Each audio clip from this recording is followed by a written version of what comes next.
Madaling araw pa lang may pila na ng mga sasakyan ng TNVS drivers sa labas ng Quezon Memorial Circle kung saan sila kukuha ng 5,000 pisong ayuda. Ang ilan hindi na bumiyahe kagabi para lang mauna sa pila. Mayroon ding inagahan ng punta para makabiyahe mamaya.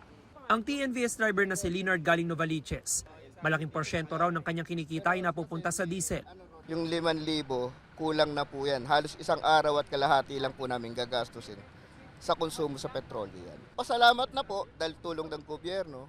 Nangalahati naman ang kita ng full-time TNVS driver na si Noriel dahil sa sobrang mahal ng diesel, kaya malaking tulong sa kanya ang ayuda. Malaking halaga to para sa amin kasi sobrang taas talaga ng diesel. Next week nga, pag tumaas pa, siguro hihinto na muna ako sa biyahe kasi sayang yung pagod. Sa diesel lang talaga napupunta. Malaking bagay na rin yon.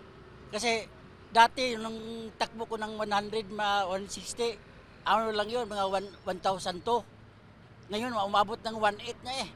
Laki ng tinaas.